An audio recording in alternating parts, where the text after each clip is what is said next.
Hola, bienvenidos al ciclo de conferencias de Geoquímica y Ambiente en honor a la doctora Liliana López. Mi nombre es María Ángel Rodríguez y junto a Armando Rodríguez y Andrea Ferrer seremos sus anfitriones durante esta última conferencia. Este evento ha sido organizado por miembros de la APG UCB Student Chapter, APG Young Professionals Venezuela, miembros del Instituto de Ciencias de la Tierra y la Asociación de Geoquímicos de la Facultad de Ciencias de la Universidad Central de Venezuela. Y tuvieron el honor de realizar a la profesora Liliana este homenaje por su gran labor como profesional de la geociencia en nuestro país. En la jornada de hoy tendremos la conferencia titulada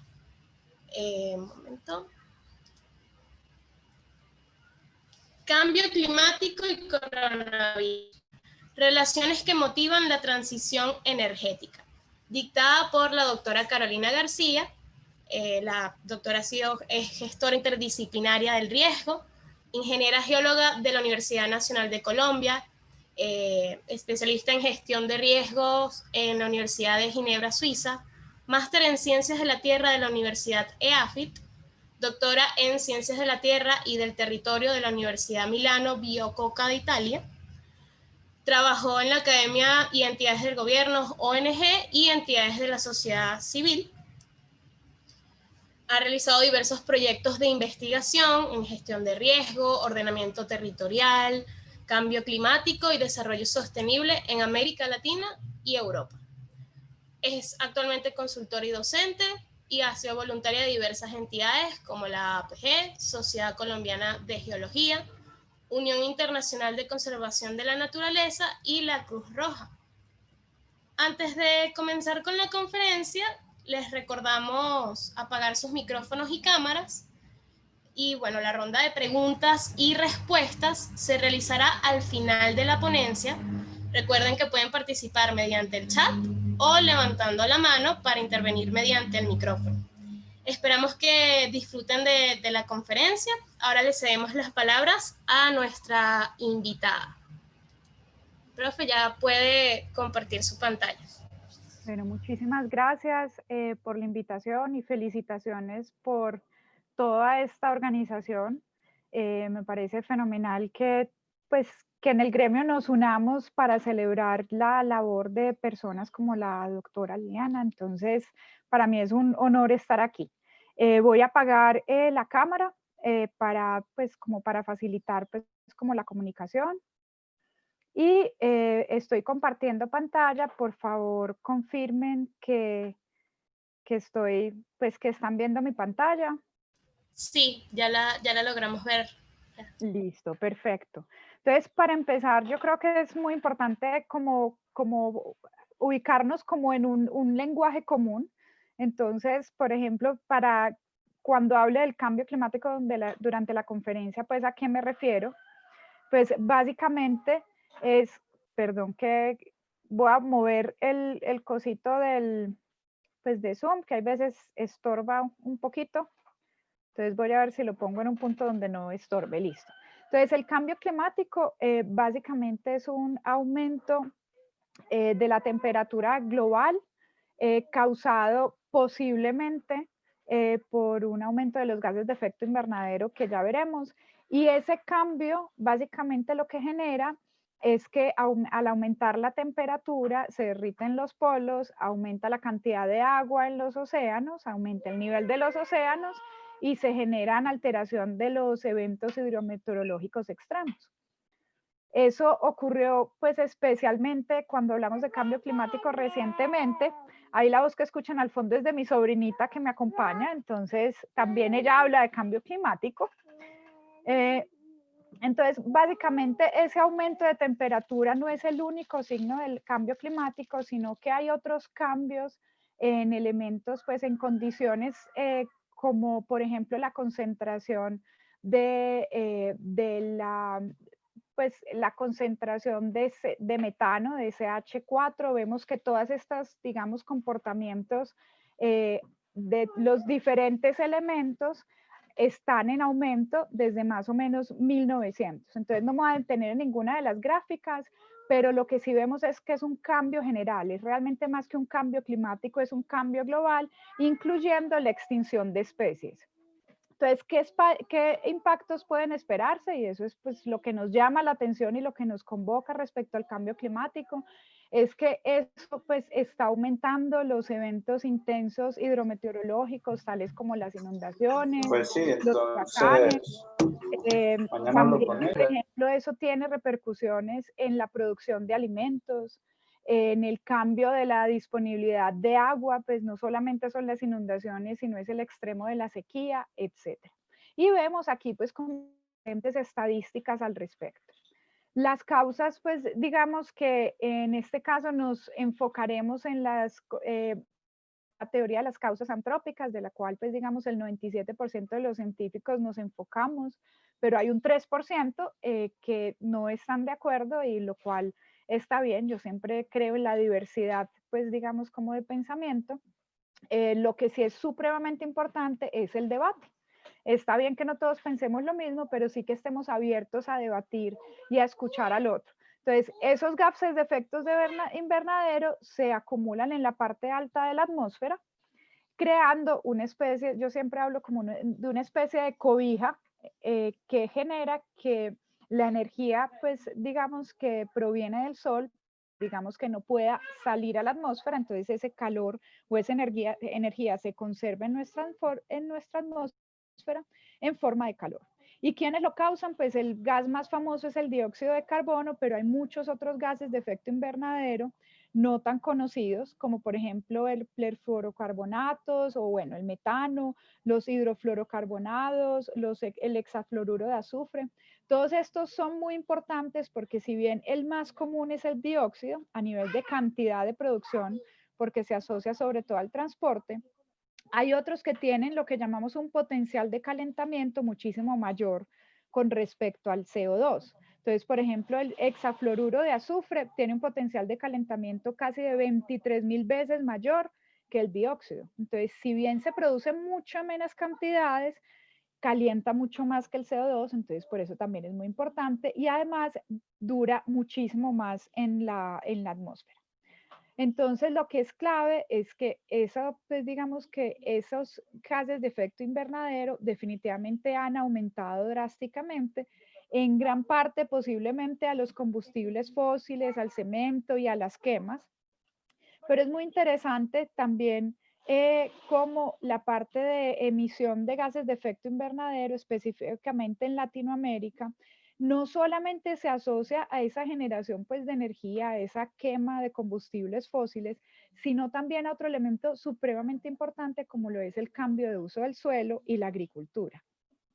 Entonces, ya que es la transición energética, pues yo me imagino que todos estamos pues como al tanto de esto, pero es básicamente que tratemos de hacer una transición de pasar en que nuestras principales fuentes mundiales de energía ya no sean el gas, el petróleo y el carbón, es decir, los combustibles fósiles, a que pasemos a otras fuentes como la energía renovable y la energía nuclear.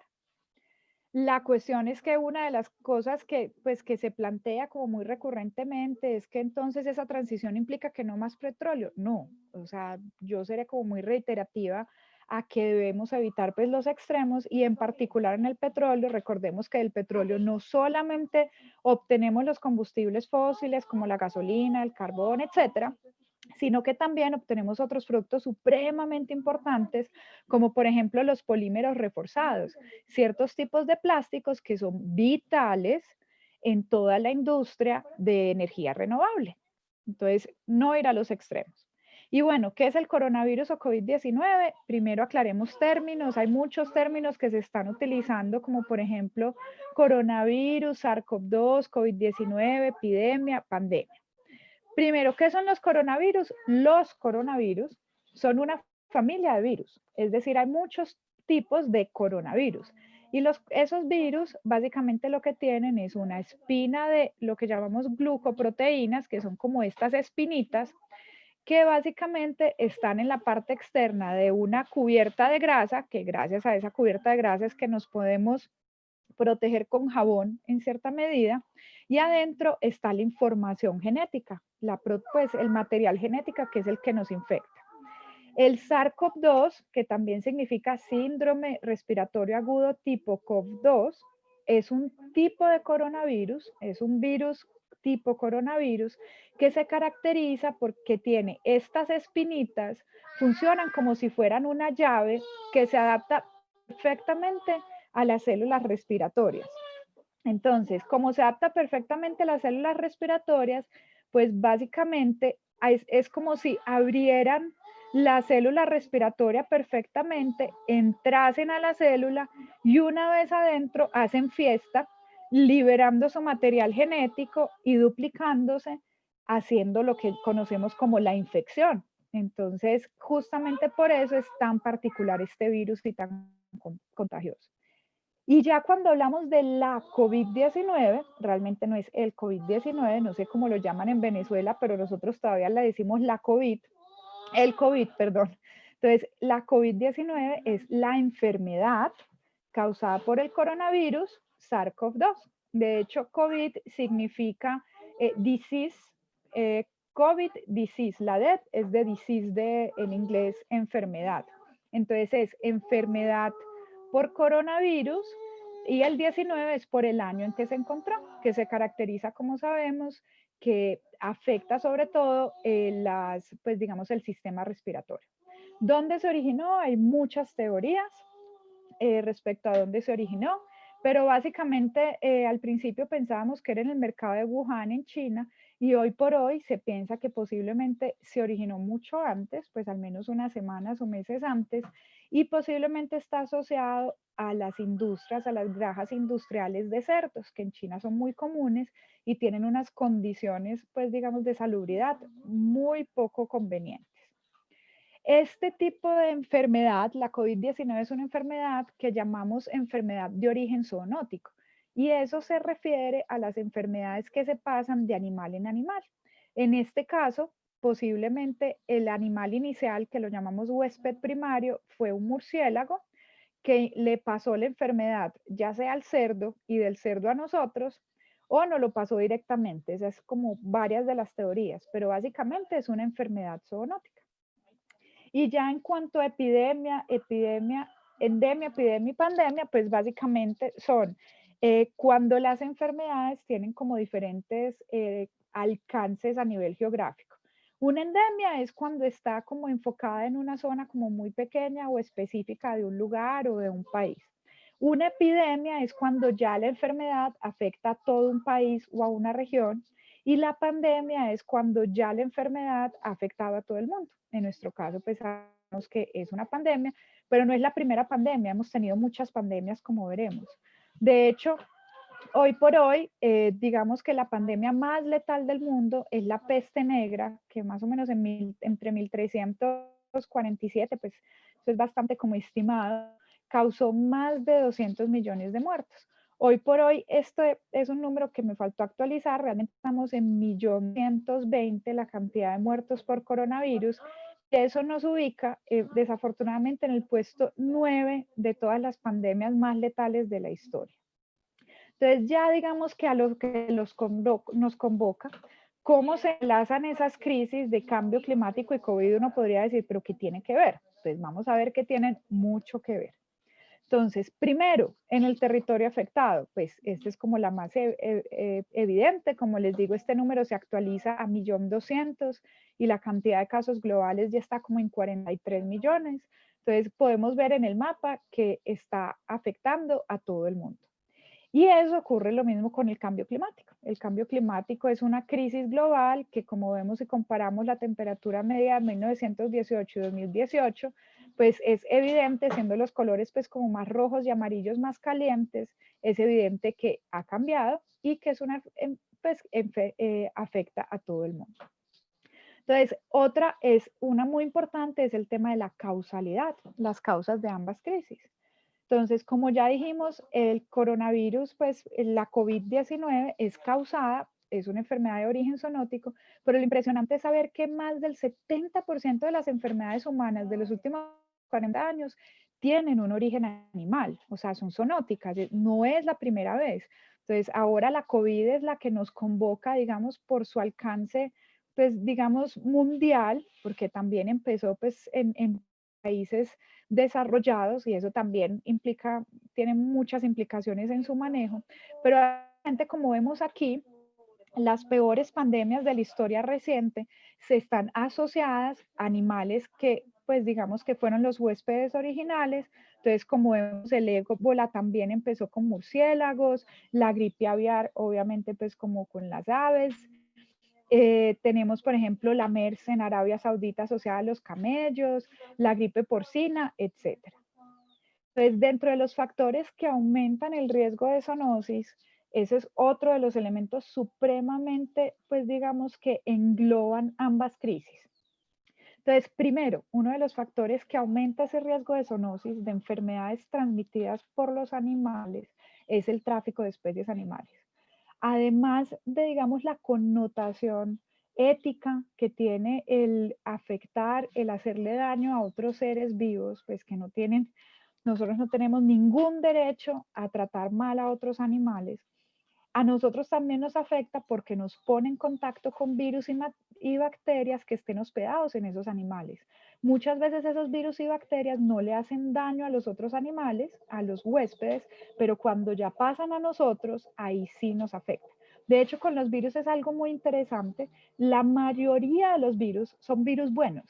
Y la gente dice, ¿cómo así? Y de hecho sí, se calcula que más o menos el 90% de los virus son esenciales para la vida del ser humano, porque son virus que matan, por ejemplo, bacterias. Entonces, cuando uno dice, no, pues, ¿por qué no acabamos con todos los virus? Uno dice, ojalá que no, porque es que si acaban los virus, el ser humano básicamente muere en cuestión de semanas. Entonces, cada virus es diferente. Hay unos virus patógenos, es decir, que nos hacen daño, y otros virus que nos protegen.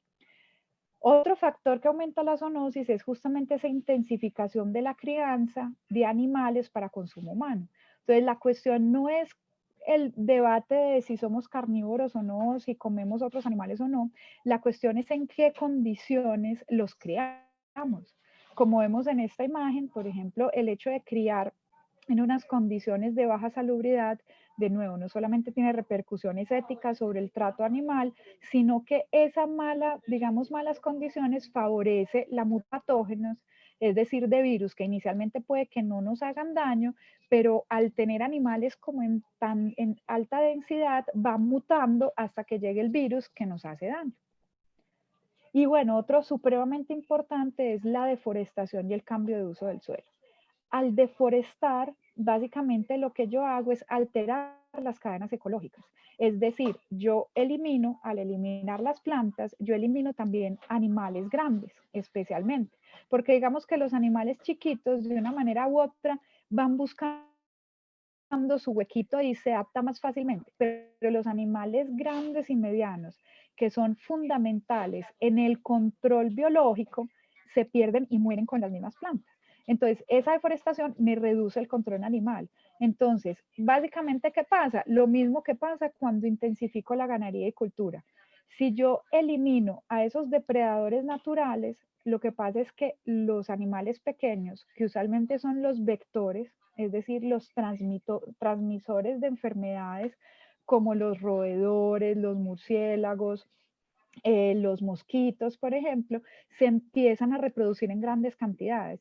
Y a esos vectores, a esos animalitos, les encantan cosas como los monocultivos. Los monocultivos no son preferidos por animales más desarrollados y por diversidad. De hecho, donde haya monocultivo, no hay diversidad. Hay usualmente pues como muy pocas especies. Y estas especies se reproducen un montón y, por ejemplo, en el caso de Panamá, este roedorcito tan hermoso es el responsable de un virus muy, muy problemático que se llama hantavirus. Y otro de los grandes problemas es que al yo deforestar, ya que vemos relaciones, estamos básicamente destruyendo lo que llamamos los sumideros naturales de carbono. Entonces, al yo deforestar el bosque, al yo afectar el manglar, al yo afectar pues como todos esos elementos, yo voy destruyendo los elementos que me guardan sed de manera natural. Y finalmente, otro factor, pues y aquí vemos otra de las relaciones directas entre ambas crisis, es el cambio climático. el cambio climático mismo lo que genera es que al aumentar la humedad y al aumentar el calor, genera condiciones perfectas para que esos vectores como los mosquitos se reproduzcan más. Entonces, en esta imagen lo que vemos es que antes, cuando las condiciones climáticas estaban más estables, el mosquito que es causante de generar, pues como de transmitir enfermedades, varias enfermedades pues en África, usualmente se quedaba en esta zona verde. Pero luego de que se ha intensificado el cambio climático, entonces ese mosquito que antes visitaba estas zonas, ahora las está visitando, las que están en zonas más rojas. Entonces, básicamente el mismo cambio climático favorece la expansión de virus y bacterias que transmiten otros animales. Otra cosa, además de las causalidades, otra de las relaciones que hay entre ambas crisis son los efectos sociales. Y uno podría decir, ¿cómo así? Claro, pues primero, como ya hemos visto, lo que está sucediendo pues como con la pandemia, está generando como una de las causas pues principales es hambre, especialmente en las personas que no tienen la posibilidad de acceder a los alimentos, de que no tienen posibilidad de trabajar o simplemente porque cuando se generan las cuarentenas se afecta como todo el transporte de alimentos, de producción, etcétera. Entonces, sea porque yo no puedo comprar los alimentos o porque los alimentos no llegan, se genera hambre por la pandemia, por la COVID-19. Y justamente eso es también la otra decisión, o sea, hay veces que cuando, especialmente cuando estaba iniciando pues esto, que las cuarentenas eran mucho más fuertes, pues no sé en qué punto estaba en Venezuela, la decisión para muchísimos era o morir de hambre o morir de coronavirus, es decir, o me quedaba en casa y es que cuidándome de un bicho que ni veo, y muriéndome de hambre porque no puedo trabajar y llevar comida a la casa, o salgo y me arriesgo a que me mate el bicho, pero de todas formas, pues digamos que busco cómo llevar comida a la casa. Y eso para algunos, para muchas personas que no tienen hogares y que viven en la calle, no tienen la opción. O sea, es decir, la cuarentena es un privilegio para muchísimos. Lo otro es todo eso que dicen de que si quédate en casa, trabaja desde la casa, pues paremos la curva, también no es real para muchos países. Pues como vemos en el caso de Colombia, aquí pues desafortunadamente aquí no tengo la información pues de Venezuela, pero no sé si está actualizada. Pues como vemos en el caso de Venezuela, aquí pues básicamente vemos que en Venezuela a nivel de banda ancha, según esto, no llega ni siquiera al 10% de los hogares. Es decir, cuando hablamos de Internet en el hogar, ni siquiera llega al 10% de los hogares venezolanos. Y para la Internet móvil, es decir, la Internet por celular, no llega ni al 50%. Entonces, realmente eso de que no, quedémonos en la casa, utilicemos Internet, eduquémonos, y pues no es la realidad de la mayoría. Y no solamente no es la realidad, pues por el tema de acceso a Internet, sino que hay muchas personas que, pues, que tienen que seguir trabajando y no tienen pues como el privilegio de quedarse en la casa, como las personas que trabajan en el gremio de la salud, en domicilios, en la parte del manejo de basuras, etc. Y básicamente lo que está pasando es eso, que los países pobres están perdiendo la carrera por conseguir suministros para combatir el coronavirus. Entonces, es como una lucha pues de poderes como siempre. Y aquí tenemos otra relación, que justamente son los países más ricos los que más producen emisiones de gases de efecto invernadero. Entonces vemos que tanto los ricos son los que más se pueden cuidar en la pandemia, como son los que más producen a nivel de gases de efecto invernadero. En este caso tenemos a Norteamérica, que si representamos su población es mucho menor a lo que produce, por ejemplo, Asia, que tiene muchísima más población, pero produce muchísimos menos gases de efecto invernadero, siendo que aquí adentro de Asia, pues está China. Y en cuanto a Latinoamérica también, pues producimos muchos menos gases respecto, por ejemplo, a Norteamérica o Europa, y tenemos pues una población un poco mayor. Y además, entonces, así como la pandemia por la COVID-19 genera más pobres, el cambio climático genera lo mismo. Entonces, otra de las relaciones que tenemos son los impactos económicos. Entonces, a nivel de impactos económicos, vemos que una de digamos, proyecciones que se tiene del impacto de la COVID en el PIB, se estima que, por ejemplo, en América Latina y el Caribe, el PIB disminuya más de 5,2 puntos. Si bien se estima que en 2021 pues se vaya recuperando, este año va a ser realmente fatídico para muchos. Por ejemplo, se estima que para Europa, y esto es un dato pues como importante, afecte más de 7,5 puntos, lo cual a nivel de PIB, de Producto Interno Bruto, es una barbaridad. Entonces se estima que este gran confinamiento, como lo llaman, genera la peor desaceleración económica desde la Gran Depresión de 1928. Entonces, también aquí vemos que en América Latina a nosotros nos toca doble, porque tenemos que batallar tanto la pandemia como las consecuencias económicas. Y aquí yo quiero pues hacer como un detalle en el tema pues del petróleo, porque ha sido muy interesante lo que ha sucedido en el petróleo. Y al principio pues como todos estimaban, pues o sea, realmente no se sabía qué iba a pasar. Pero lo que pasó con el petróleo, y ustedes pues son expertos en este tema, yo me voy a atrever solamente a hablar de manera general pues a nivel mundial.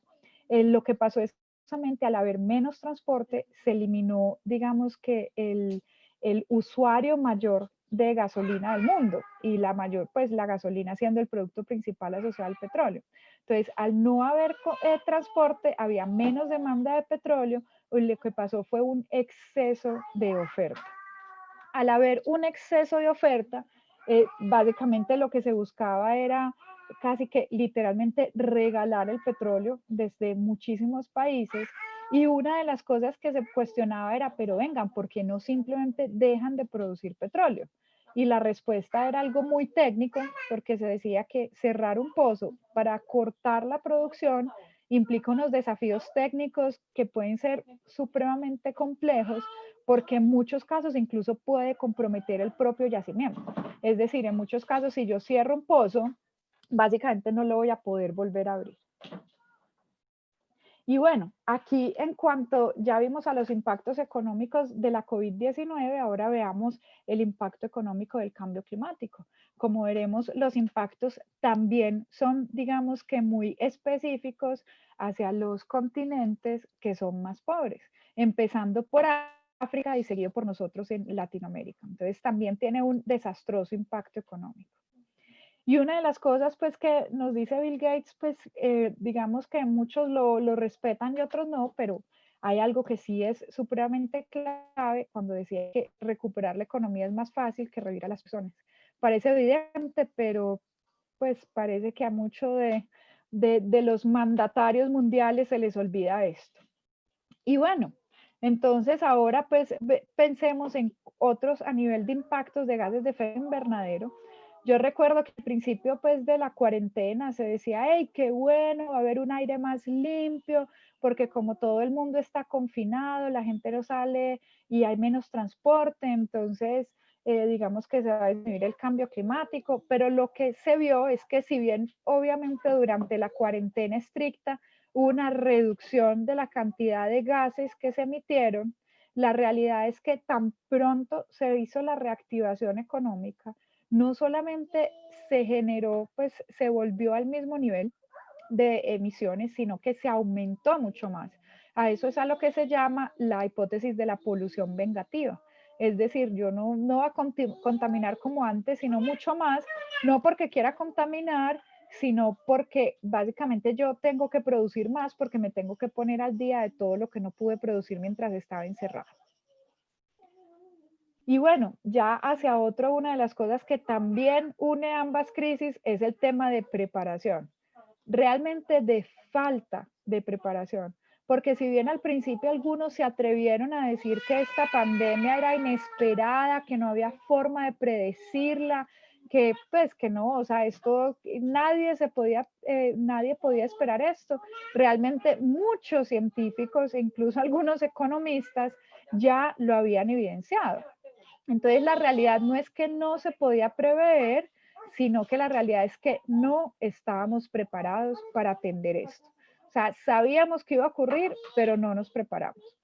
Y esto es algo que también pasa con el cambio climático. O sea, falta de información del cambio climático no es, sabemos que existe, sabemos que está generando impactos, no solamente lo sabemos, sino que lo sentimos, pero lo claro es que no estamos preparados.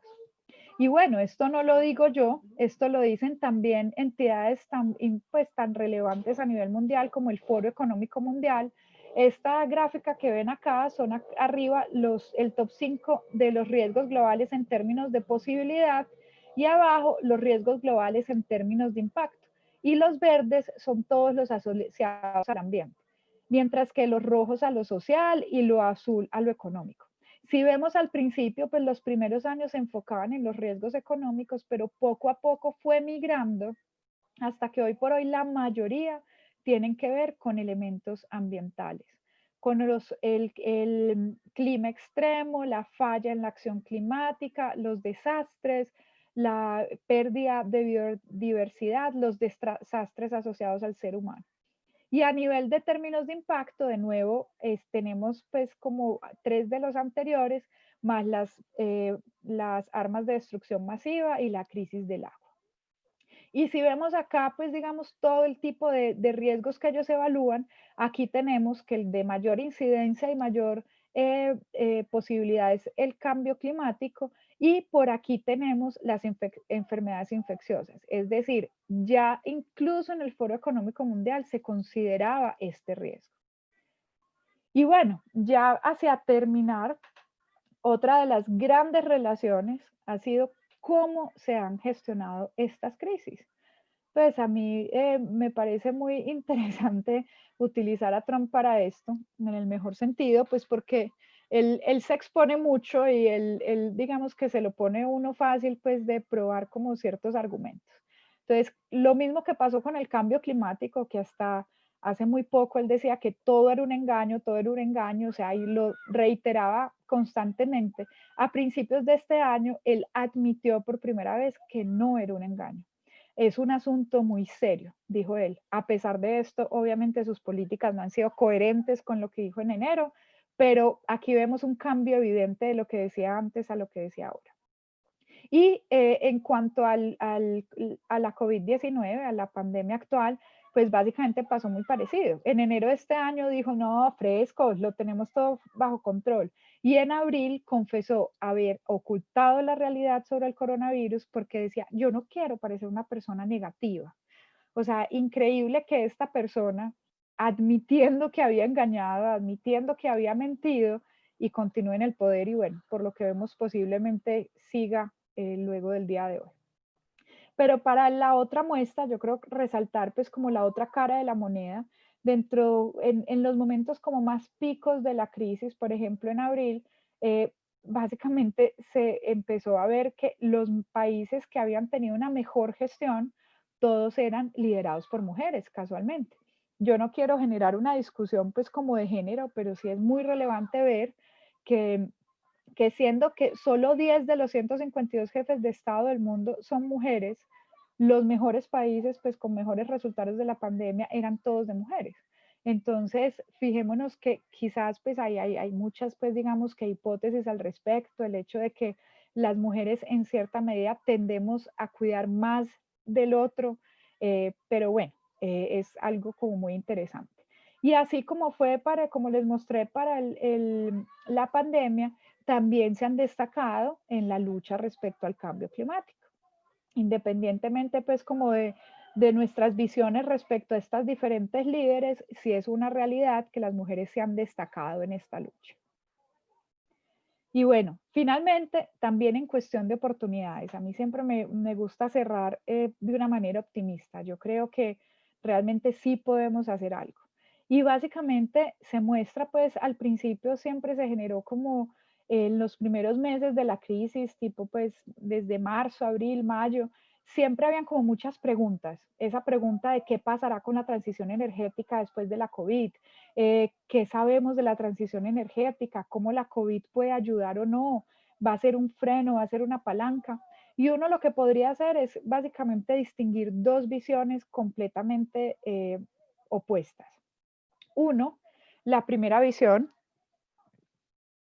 que la COVID-19 frenará la transición energética, presentada por algunas, digamos que de las de las entidades, de hecho, se caracterizaban por ser como de las más radicales. Entonces decía que el coronavirus es una amenaza para la acción climática, que va a causar un bajón en el cambio de la transición de energía más limpia, más, pues digamos que más limpia, perdón. Entonces, esa visión negativa de que la pandemia va a frenar la transición energética. Veíamos pues incluso como algunas hipótesis que decían que claro, como va a haber mucha más oferta de gasolina, la gasolina se va a poner más barata y al menos a corto plazo la gente no va a querer cambiar a un vehículo eléctrico porque va a pagar menos de gasolina. Entonces decía que los precios bajos de la energía reducen los incentivos para su ahorro y uso eficiente, o sea que la gente no le va a importar si gasta más o menos gasolina. Y otra de las hipótesis como para sustentar esto es que, claro, como el carbón es una fuente de energía muy barata y confiable para reconstruir la economía, entonces pues los países, en vez de enfocarse en desarrollar, en invertir en energías de transición, energías renovables, se va a enfocar en utilizar carbón. Afortunadamente, se ha demostrado que en muchos países ha primado la segunda visión. La segunda visión que dice que la COVID acelerará la transición energética.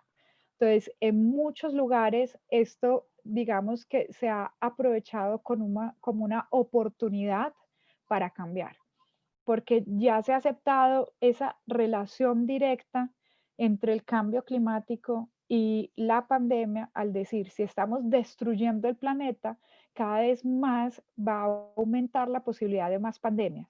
Entonces, básicamente, si no nos enfocamos en la transición energética, lo que estamos haciendo es generar condiciones para que hoy tengamos la pandemia por la COVID-19, mañana la podemos tener por otros virus o bacterias.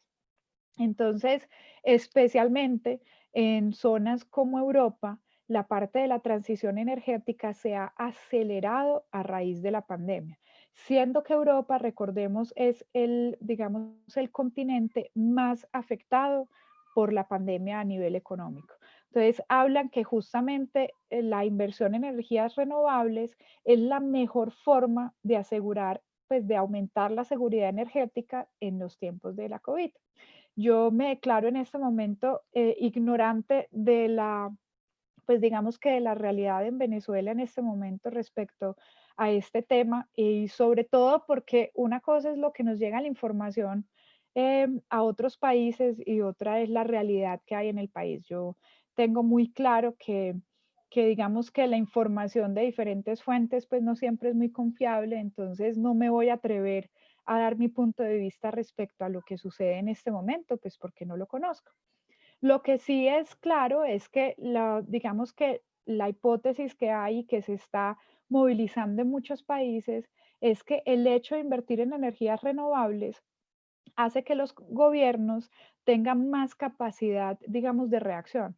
Porque, por ejemplo, pues les puedo compartir en el caso de Colombia, si bien nuestra industria petrolera es, pues, como atípicamente eh, de carácter nacional, es más o menos el 50-70% es de carácter nacional. En el caso, en muchos otros países, la generación de energía, pues digamos que la industria petrolera, digamos, es del extranjero.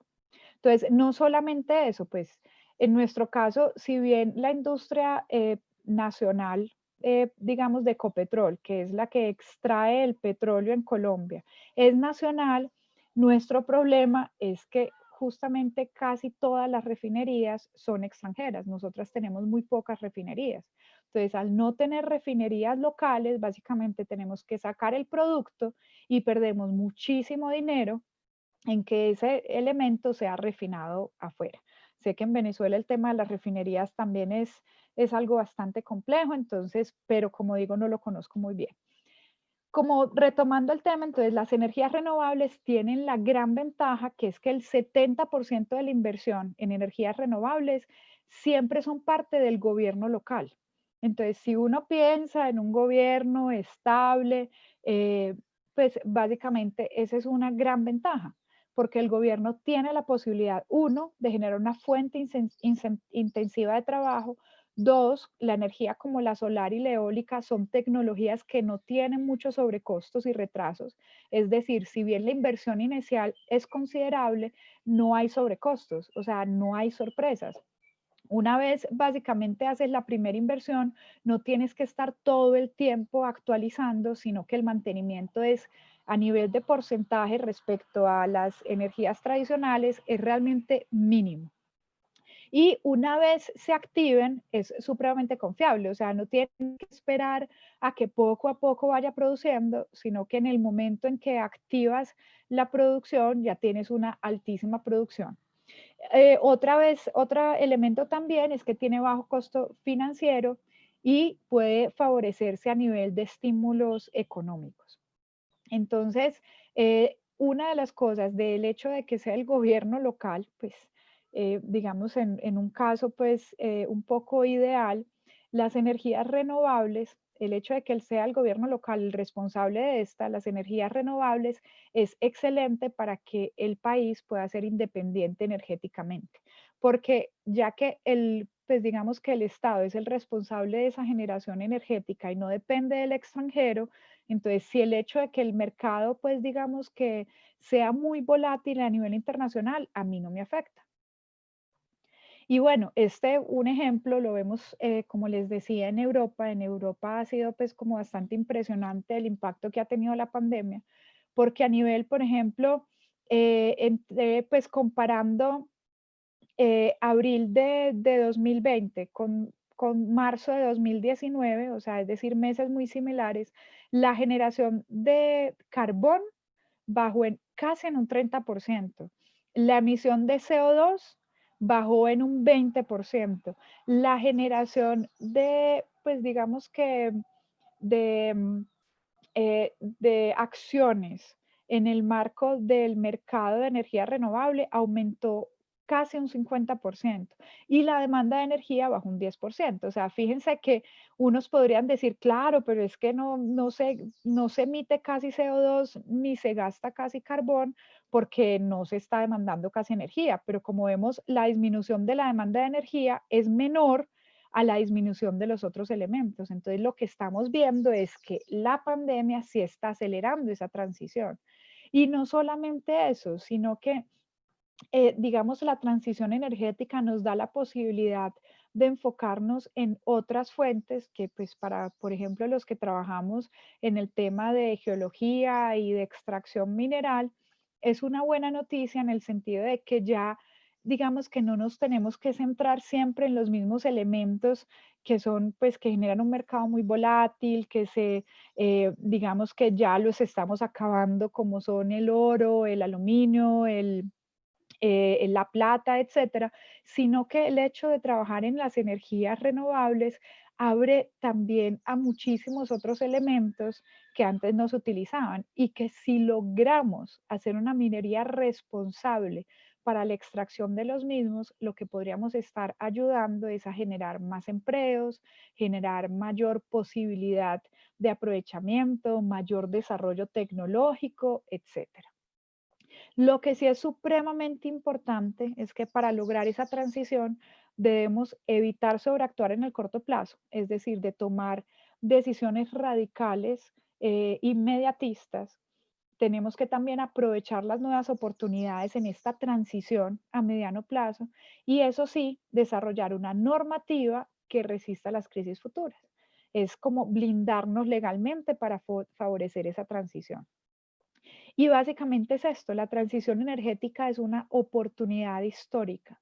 O sea, y de nuevo, no lo digo yo, sino que lo dice el mercado mundial de energía. Eso sí, como les digo, tenemos que evitar los extremos. Las decisiones extremistas no nos han servido para nada. De hecho, han generado solamente impactos negativos. Entonces, eso de prohibir el carbón, prohibir el petróleo, prohibir alguna cosa o lo que sea, no funciona. Esto lo puede decir, por ejemplo, con lo que pasó en Francia cuando Macron le quiso poner el impuesto al gasoil, a la gasolina, pues al querer imponer el impuesto de un momento a otro sin generar una transición y unos acuerdos, básicamente promovió el movimiento de chalecos amarillos que generaron un impacto bastante alto pues en Francia.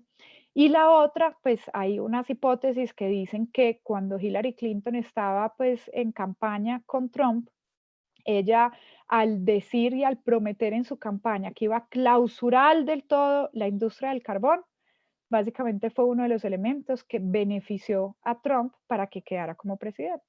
Entonces, justamente por eso se habla que lo que se necesita no es una retirada inmediata, sino una retirada sostenible. Por eso siempre hablamos de transición. Transición no es que de un día a otro se logren ciertas cosas, sino que sea todo un proceso. Y bueno, así como la pandemia es una oportunidad, pues realmente es una oportunidad no solamente pues como para la economía, sino para que una economía que preserve la salud del planeta. Y esto, pues resalto de nuevo el tema de Europa, pues porque Europa fue muy interesante. Ellos firmaron un acuerdo continental en diciembre para pues digamos que cuando la Comisión Europea firma el Acuerdo Verde, el Pacto Verde Europeo, en diciembre, cuando llega la pandemia, básicamente dijeron, no, no, no, tenemos que parar. Y ellos dijeron, no, al contrario.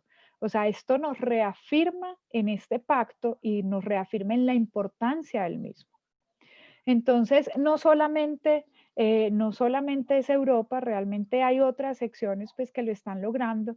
Por ejemplo, los anárquicos en Estados Unidos, pues como diferentes grupos que combinan la ciencia con el tema social y que en Estados Unidos pues están como fomentando la transición, pues justamente por todas sus ventajas. Y ya para terminar, pues quisiera destacar que para lograr esa transición, para lograr esos cambios, realmente obviamente el aporte del gobierno es muy importante, pero también el aporte de cada uno de los individuos es vital. Porque si queremos realmente que algo cambie, nosotros somos los primeros que tenemos que cambiar aportando en diferentes elementos a que esta crisis se disminuya. Y quiero resaltar que justamente nosotros, por ejemplo, desde la academia sí lo podemos hacer. Así cuando hablo de oportunidad generada por esta crisis de la pandemia, una de las cosas que siempre destaco es justamente cosas como esta. Pues antes de la pandemia, el tema virtual, que si bien nos tiene un poco saturados, eh, como que ni siquiera como lo pensábamos como una oportunidad.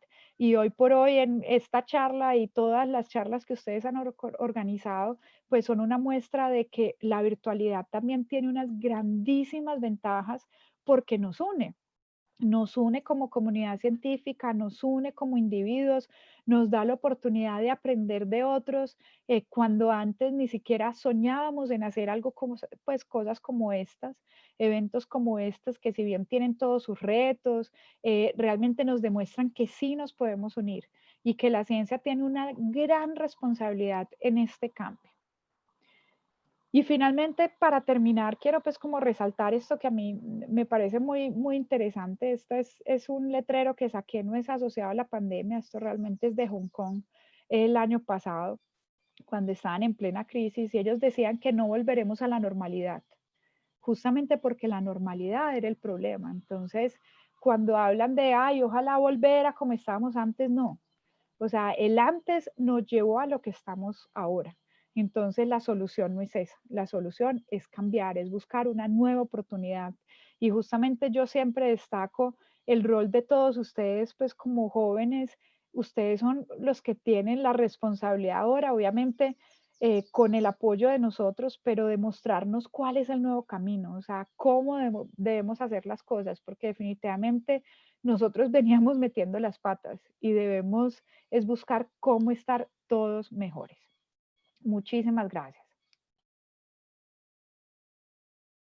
Muchísimas gracias, Carolina. Vamos a ir con las rondas de preguntas y respuestas. Muy, muy interesante esta conferencia. Para hacer la última, que nos alegra bastante. Y bueno, vamos a proceder con las rondas de preguntas y respuestas. Recuerden que pueden participar mediante el chat o levantando la mano para intervenir mediante el micrófono. Por aquí tenemos a Reinaldo Sánchez, Vamos.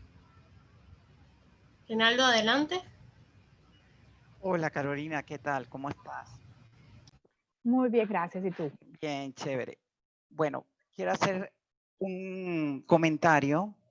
En la década de los 90, quien fuera ministro de Energía y Petróleo de Arabia Saudita decía que el fin de la década del petróleo iba a ser por las malas decisiones tomadas por la OPEP. Ahora vamos al contexto de tu charla, es ver la siguiente pregunta. Es que la caída de los precios de petróleo se ha debido principalmente, obviamente, a la vulnerabilidad, a la desaceleración que ha tenido el mundo. Entonces, me llamó mucho la atención el tema de tu charla, porque decías, bueno, el coronavirus y impulsaba con el cambio climático una transición energética. Esa transición energética se vería o se ve impulsada por estas decisiones desacertadas de parte de la OPEP, porque si bien podemos fijarnos, sumado al COVID, este año hubo una guerra comercial a nivel petrolero entre Rusia y Arabia Saudita que hizo que inclusive los precios tornaran a valores negativos. Eso es mi pregunta. ¿Tú no crees que las malas decisiones, sobre todo de no sentar a los norteamericanos dentro de la mesa de negociación para defender, en este caso, las cuotas, o sea, el precio del barril ha mermado y haya impulsado a países a decir, bueno, vamos a impulsar la transición energética? Porque muchos analistas dicen que es necesario, ¿sí?, ir a la transición, pero es que hay muchos intereses económicos. Y aquí viene la segunda pregunta. Muchas administraciones norteamericanas han tratado de frenar las emisiones de dióxido de carbono por los estragos de fenómenos naturales que dejan o arrojan pérdidas enormes en los países.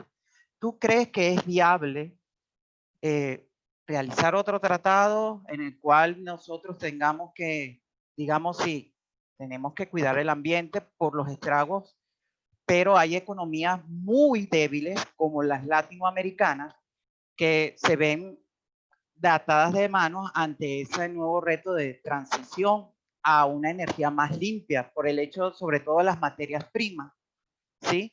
Y por el sistema económico que estamos viviendo, que es obviamente una explotación desmedida de esas materias primas. Gracias. Bueno, voy a tratar de abordar algunas de las preguntas, pues porque que son muchas y hay otras pues, donde yo me declaro realmente ignorante. Les puedo decir es mi opinión personal, pues porque no soy experta en el tema de análisis de globalización, digamos por así decirlo.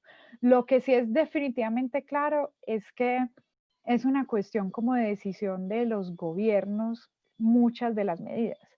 Es decir, podemos hacer todos los tratados que quieran, es que posibilidad de hacer tratados hay, pero por ejemplo, los tratados de París, si bien hay muchos debates a que si los bonos de carbono son justos o no son justos, la realidad global es que incluso para los países que emiten menos, el tema del cambio climático es vital porque casi siempre, de hecho hay un porcentaje muy interesante entre que los países que producen menos, como menos CO2, menos gases de efecto invernadero, pues les voy a poner como el caso de Colombia y me atrevería a decir que también Venezuela, si bien ustedes pues pueden producir quizás un poco más en cierta medida, el problema es que somos muy vulnerables. Entonces esa discusión de hace unos años que decía, no, es que el acuerdo de París con los bonos de carbono es injusto porque China y Europa pues que producen tanto CO2, ¿cómo es posible que a nosotros nos pongan límites y nosotros no producimos nada? Pero la cuestión es que nosotros no, somos súper vulnerables, es decir, el cambio climático nos va a afectar primero a nosotros, a nuestros alimentos, a nuestro, pues a todas esas condiciones, pues digamos que naturales. Entonces, sí, definitivamente, pues lo que pasó entre Rusia y Arabia Saudita fue pues una catástrofe económica mundial, pero mientras justamente dejemos que esos países que tienen predominio petrolero sean como los que, digamos que los que controlen la economía mundial, esto va a seguir pasando. Pues, y de nuevo, me declaro ignorante de la situación de Venezuela, pero pues ustedes son como como el reflejo de que el petróleo no es la solución. O sea, el hecho de tener petróleo o no, no dice nada. Y que lo diga también Irak, que gracias a tener petróleo básicamente se generó la guerra que se generó y se generó el daño social que tiene pues actualmente. Entonces eso por un lado, pues por otro lado lo que tú mencionas, los desastres no son naturales, pero sí estoy de acuerdo, pues nosotros, yo que trabajo en gestión del riesgo, una de las cosas claves es que siempre decimos, pues cuando ocurre un desastre es por un problema social, no es por el fenómeno. Es decir, si ocurre una inundación porque, por ejemplo, el cambio climático está aumentando las precipitaciones, o sea, si ocurre el desastre, no es por la naturaleza. Si ocurre el desastre, es porque básicamente el ser humano tomó decisiones inadecuadas y se expuso a un evento que sabía que iba a ocurrir. Entonces, básicamente nosotros decimos, cuando ocurre un desastre, no es un desastre natural, es un riesgo mal manejado. Pero sí, estoy de acuerdo que una de las cosas que está generando el cambio climático al aumentar la cantidad de fenómenos intensos es básicamente hacer que los impactos sean mayores. Y pues se evidenció, por ejemplo, en Texas, cuando pasó el huracán, no recuerdo si fue Matthew o cuál de esos fue hace 3 años, los costos del huracán fueron pero millonadas de dólares y no por la cantidad de personas muertas. De hecho, creo que no hubo personas muertas, solo algunas heridas, pero la cantidad de dólares que se gastaron en los daños a todo el complejo de, pues, como digamos que de procesamiento petrolero fue una barbaridad. Entonces, bueno, espero que haber respondido algunas de tus preguntas, aunque insisto, pues como que hay otras que no tengo como el conocimiento para hacerlo. Gracias, Carolina. No, chévere. Muy amable y buena tu presentación. Chévere. Muchas gracias. Continuando con los comentarios, Janswil Guzmán. Wow, muchas gracias por su presentación y los puntos de vista presentados. Excelente de verdad. Qué bueno ver de esta forma las grandes similitudes existentes entre ambos temas. Deberíamos tratar de controlar por completo los virus, ya sean buenos o los malos, así como se tratan de controlar la cantidad de emisiones y demás acciones que se llevan a cabo frente al cambio climático. Gracias nuevamente por la presentación. Saludos. Bueno, muchas gracias a ustedes. Y bueno, en cuanto a controlar los virus, a mí me da un poco de risa, no por ti, pues, ni por la persona que hace la pregunta, sino es una cosa que refleja mucho nuestra actitud como seres humanos que nos ha llevado a donde estamos. Eso de cuando pensamos que nosotros podemos y debemos controlar a la naturaleza, es lo que nos ha llevado a donde estamos. O sea, eso es lo que nosotros llamamos un poco antropocentrista, es decir, súper egocéntrico, de pensar que nosotros somos la especie superior que controla a lo otro. Y la realidad es que se ha demostrado que no hay nadie que controle los virus, pero que nosotros lo que sí podemos controlar es los comportamientos que hacen que los virus patógenos, es decir, los virus que nos hacen daño, se reproduzcan en exceso. Yo estoy convencida que la naturaleza tiene una sabiduría que nosotros nunca podremos llegar como especie en cuanto al equilibrio que siempre busca. Digamos que todo lo que pasa en la naturaleza usualmente tiene una razón mucho más profunda que va por el bien común del conjunto, de los ecosistemas, mientras que nosotros como especie casi siempre pensamos de una manera muy individualista, muy egoísta. Entonces, no podemos controlar los virus, no debemos controlar los virus, pero lo que sí podemos hacer definitivamente es mejorar nuestro comportamiento para que los virus malos no se reproduzcan en exceso de una manera descontrolada y desequilibrada. Y recordemos, una de las cosas, importantes que no les había contado es que gracias a esta pandemia también ha sido una hermosa oportunidad para saber más de los virus. En la pandemia nos dimos cuenta que realmente no sabíamos nada de virus, que la comunidad que estaba, pues los virólogos, es una comunidad supremamente chiquita Y ahora está pues como aumentando gracias a esto porque nos dimos cuenta que es muy importante que conozcamos más de los virus, no controlarlos, sino conocer más de los virus y saber qué podemos hacer para que los virus malos no se reproduzcan como se están reproduciendo. Gracias. Jesús Monsalve, ¿cómo potenciar más el rol de la mujer en esa transición energética desde la educación primaria y secundaria? Felicitaciones, muy buena conferencia.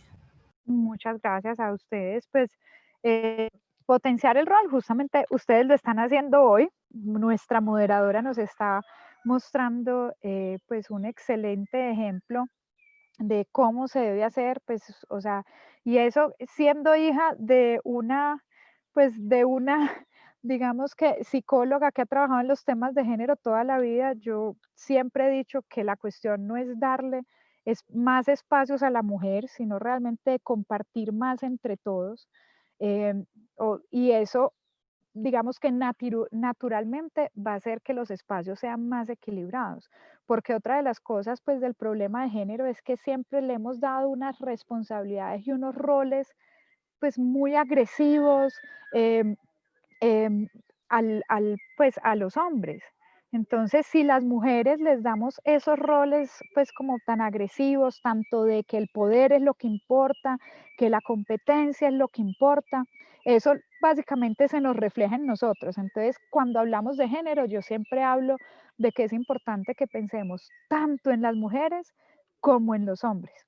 Y eso es un rol pues también de los dos. Entonces, yo, pues no sé, yo siento que naturalmente si buscamos más ese equilibrio, o sea, no irnos al otro extremo, sino buscar más el equilibrio, pues todos estaremos mucho mejor.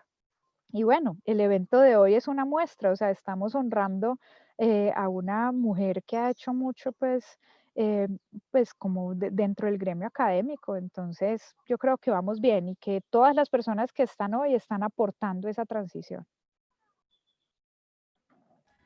Muchísimas gracias. La doctora Liliana López, excelente trabajo y excelente presentación que une dos problemas mundiales.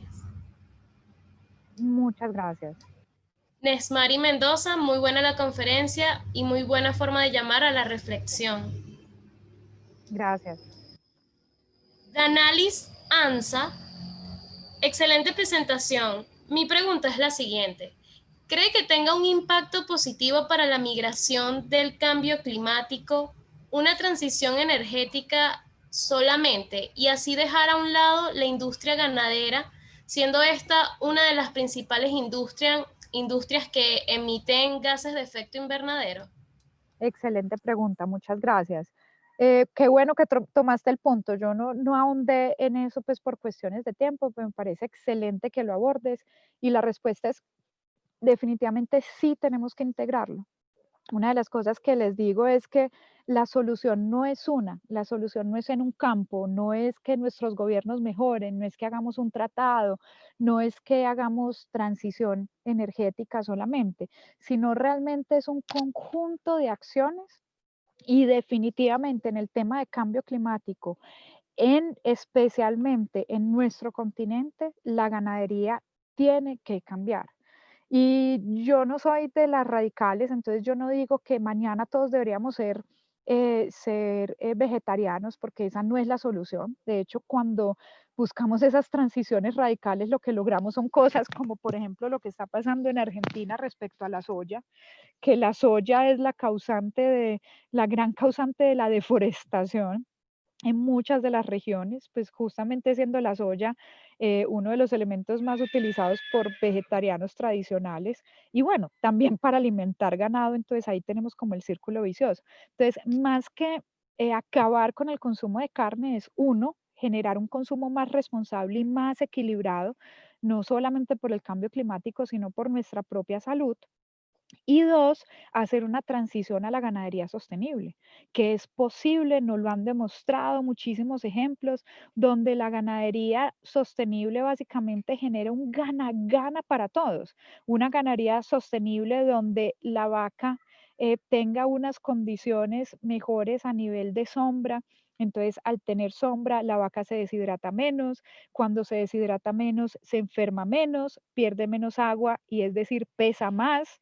La carne es más jugosa, de mejor calidad, se enferma menos. Entonces, yo tengo que utilizar menos hormonas, tengo que gastar menos plata en el veterinario y básicamente se genera todo un ciclo muchísimo más equilibrado donde volvemos al tema de la sostenibilidad, donde la sostenibilidad no es el bienestar ambiental, no es el bienestar social, no es el bienestar económico, sino es ese equilibrio muy difícil de lograr, pero sí posible entre los tres. Entonces sí, hay que involucrar a la ganadería.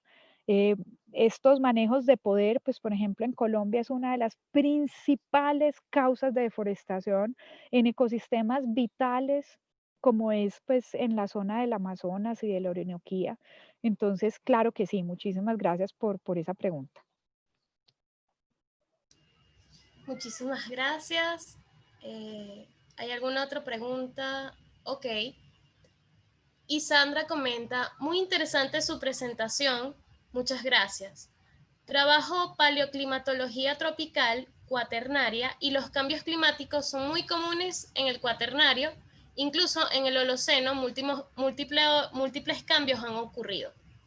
¿Qué opina usted de los bonos de carbono si el calentamiento global fuese principalmente de origen natural?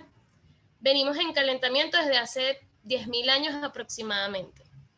Bueno, muchas gracias, Isandra. Primero, yo no creo que los bonos de carbono sean la solución. De nuevo, es una posibilidad, es una solución, o sea, algo que aporta a la solución. Entonces, enfocarnos con que el bono de carbono es la posibilidad de disminuir el cambio climático, no creo que sea así. Creo que es una opción en algunos casos. Segundo, yo no creo que cuando hablamos, pues yo al principio de la conferencia dije que era para mí cambio climático. No, me enfoqué específicamente en el calentamiento acelerado y excesivo de los últimos, pues básicamente 150 años. Cosa que no, o sea, ese pico tan acelerado no se ha generado antes. Si bien estoy completamente de acuerdo con que se han dado en la historia de la Tierra muchas veces, no solamente en los últimos 10.000 años, pero se han dado no solamente cambios climáticos hacia el aumento de temperatura, sino también pues las glaciaciones como bien las conocemos, hasta donde conozco yo, pero pues mi conocimiento es limitado, hasta donde conozco yo no hay registros donde el cambio ha sido tan acelerado. Y el problema es que el ser tan acelerado lo que está generando es que el planeta no tiene la capacidad de irse adaptando a esos cambios. Y ese es el mayor problema. Y también, como les mostré al principio, la cuestión no es solamente la temperatura. Realmente cuando hablamos de cambio climático, pues podemos más bien hablar de la crisis global que mencionan otros actores, que son justamente ese combinado de cambios, no solo de temperatura, sino de nitrógeno, de aumento en la extinción de especies, de metano, de muchos otros elementos que definitivamente tienen una aceleración como no se había registrado nunca en la historia. Entonces, justamente por eso, personalmente, pero de nuevo, me abro al debate y me encanta pues cuando se genera esa discusión, personalmente creo que el ser humano sí está incidiendo radicalmente en esa fuerte aceleración de los cambios. Muchas gracias. Vamos a esperar unos segundos a ver si surge alguna otra pregunta en el chat. No tenemos ninguna mano levantada en los participantes.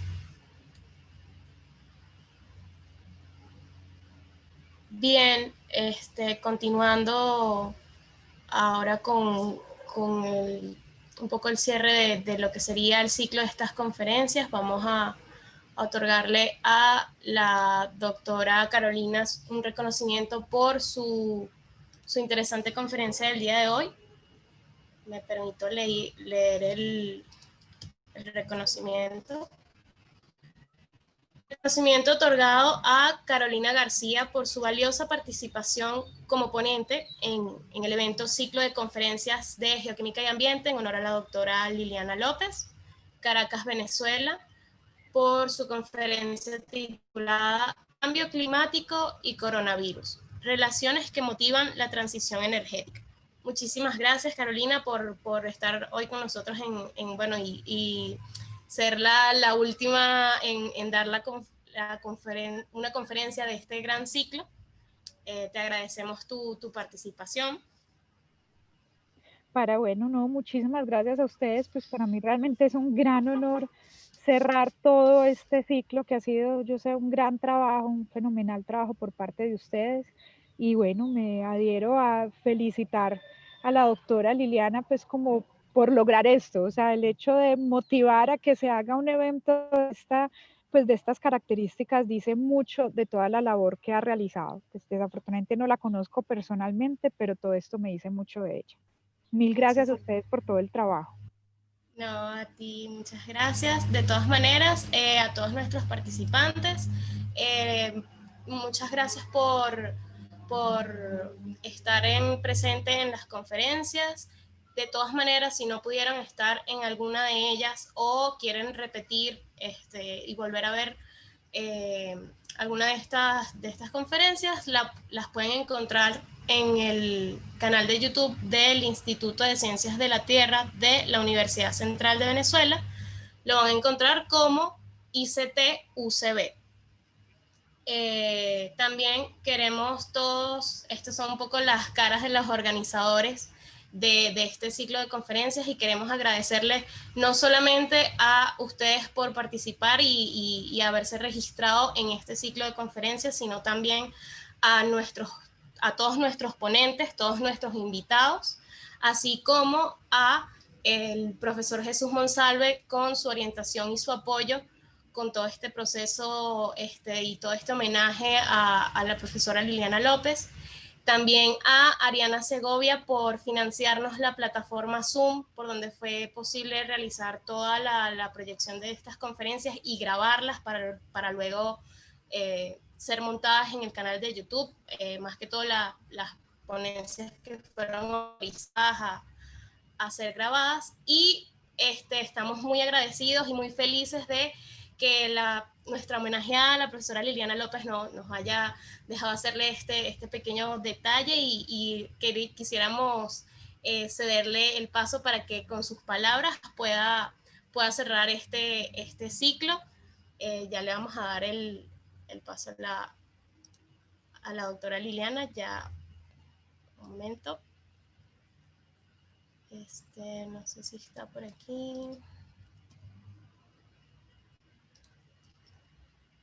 Profe, adelante, puede hablarnos. Ya vamos a compartir un momento la pantalla con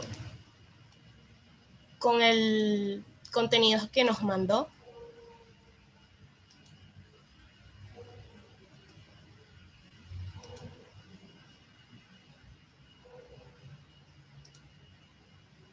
Adelante.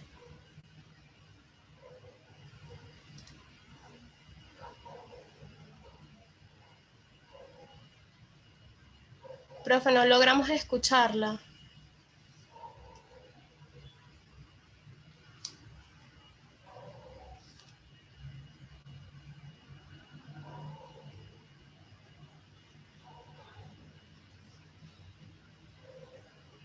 ¿Aló?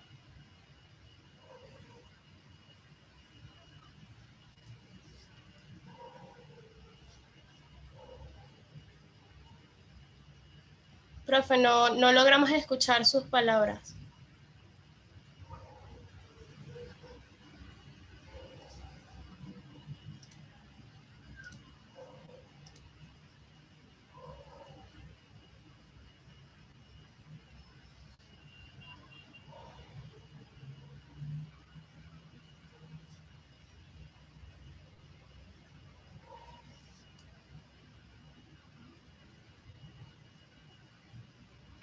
Vamos a esperar unos segundos a que la profesora Liliana pueda arreglar lo que sería el micrófono para escuchar sus palabras.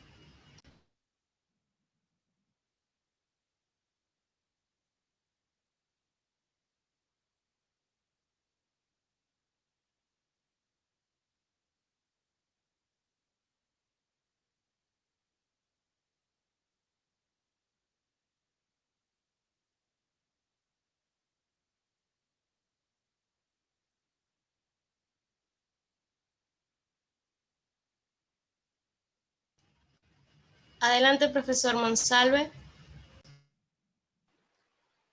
Sí, buenas tardes a todos. Quiero participar en este cierre mientras solventamos el problema con la profesora Liliana con el micrófono. Quisiera agradecer a todos los chicos que de verdad tienen bastante tiempo trabajando y organizando en esta actividad.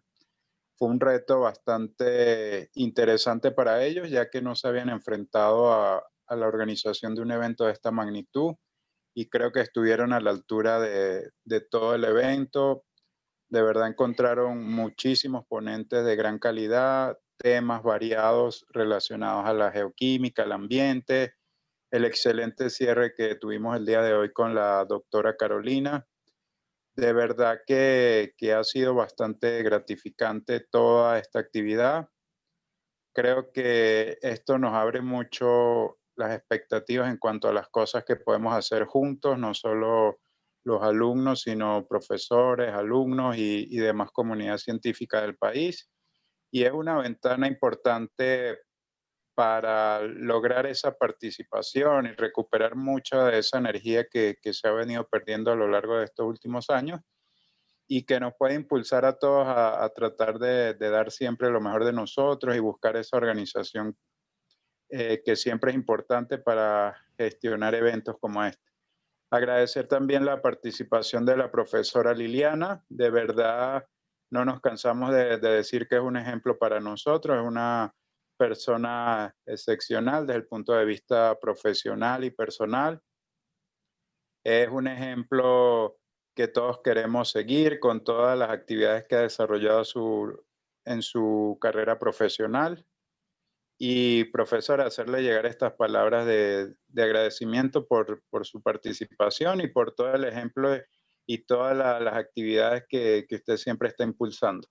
Esto apenas es una muestra de todo el cariño que le tenemos desde diferentes puntos de vista de la parte académica, la parte personal.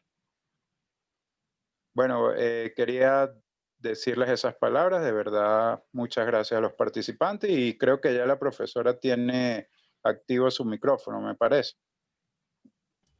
Sí, pero aún no logramos escuchar no logramos escucharla a pesar de que lo tiene activo.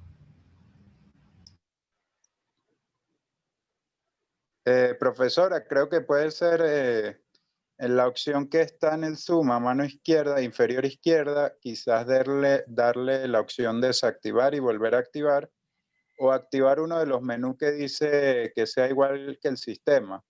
Con eso creo que puede solventar el inconveniente que tiene con el micrófono.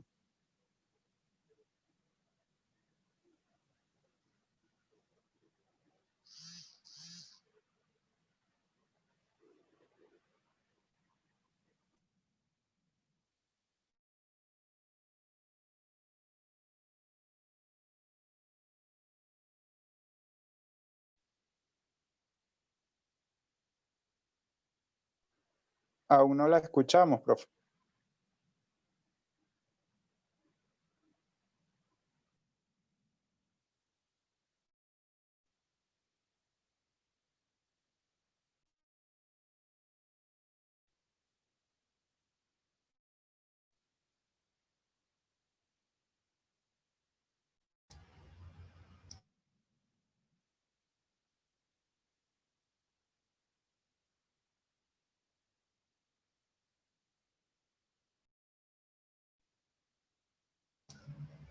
Profe, seguimos sin escucharla.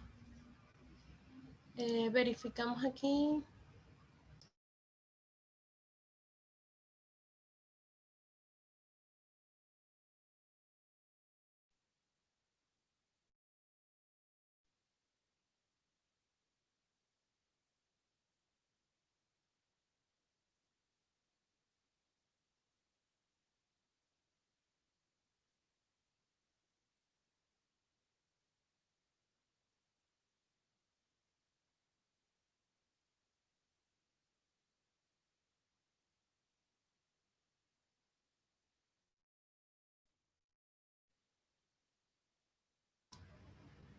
No, profe, seguimos sin escucharla.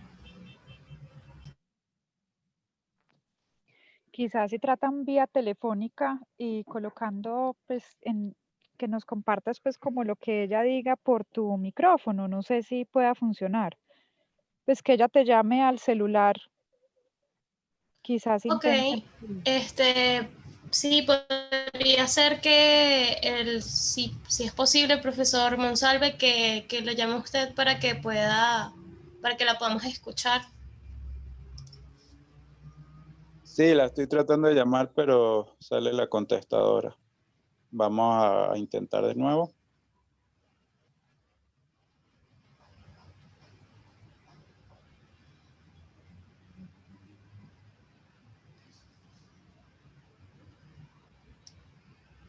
Vamos a intentar de nuevo, ya estoy tratando de llamarla. Aprovechando, voy a leer un comentario que colocó ahorita Janswil. Felicitaciones a todos, todo el ciclo de conferencia estuvo excelente. Gracias, Janswil. Un abrazo enorme a la profe Liliana y esperamos que sean muchos años más de inspiración y guía a las nuevas generaciones, así como lo sigue haciendo con las presentes. Correcto.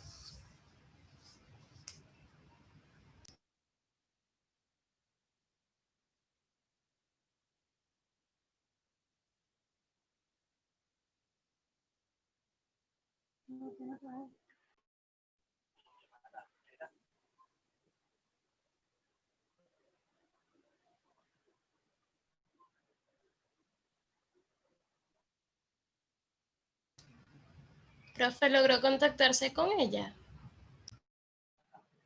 No, cae la contestadora directamente. No, traté de llamar desde un teléfono fijo y desde un celular, pero no se puede establecer la conexión. La profe creo que escribió algo por el chat. Sí, la profe escribió muchas gracias a todos. Mi micrófono no quiere funcionar, ay, profe. Bueno, lo que podríamos hacer es que después nosotros podemos realizar una reunión así parecida a esta para grabar sus palabras y poder también hacer que aparezcan también posteriormente en el canal o donde vayamos a publicar.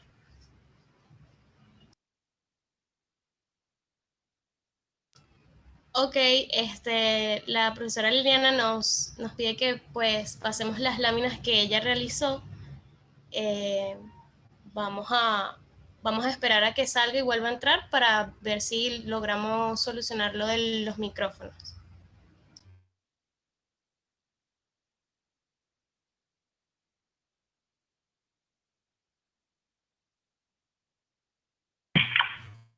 Aló, hola a todos. Disculpen que me meta por acá. La profesora, profe, ¿puede hablar? A ver si se escucha. Me escucha. Ahora sí. ¿Escuchan a la profe? Sí, ahora sí la escuchamos. Adelante, profe. Bueno,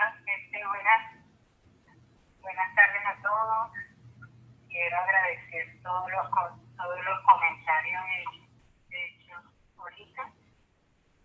Y bueno, yo preparé unas láminas sencillas para ilustrar este evento. Si por favor pueden pasar la siguiente.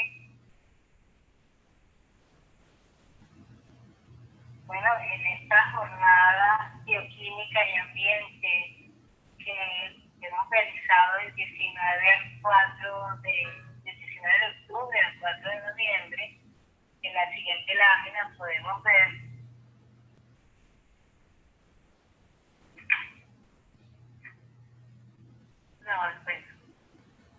que este trabajo hecho con estas organizaciones como es la Affiliate Student Council, la Affiliate Young Professionals de Venezuela, la Asociación de Estudiantes de Bioquímica de la Facultad de Ciencias de la UCB y el Instituto de Ciencias de la Tierra de la Facultad de Ciencias han hecho un trabajo excepcional. Quiero felicitar a todos los estudiantes y profesores que se involucraron en este trabajo, que es una prueba de cómo podemos seguir adelante independientemente de las las densidades que podamos tener, y que lo importante que es el trabajo científico y que debemos seguirlo y si este es nuestro sueño de hacer ciencia, tenemos que tratar de que nuestro sueño se cumpla. Por favor, la siguiente.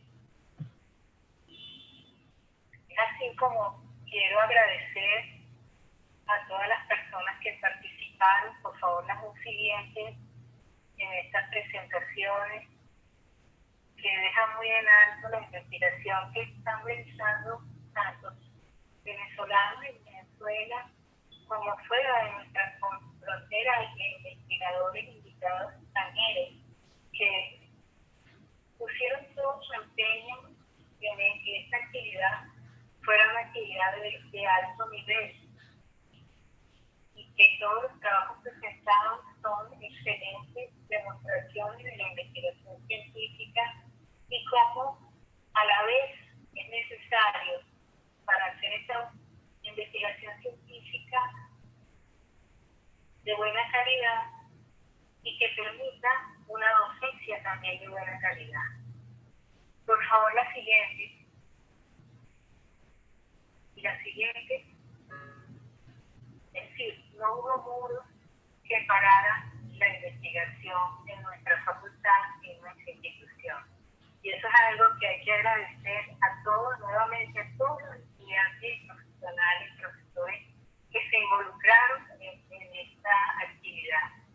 Realmente me siento muy orgullosa de todos ustedes y los veo en el futuro como unos grandes investigadores, unos grandes profesionales que son los encargados de dirigir el futuro de nuestro país.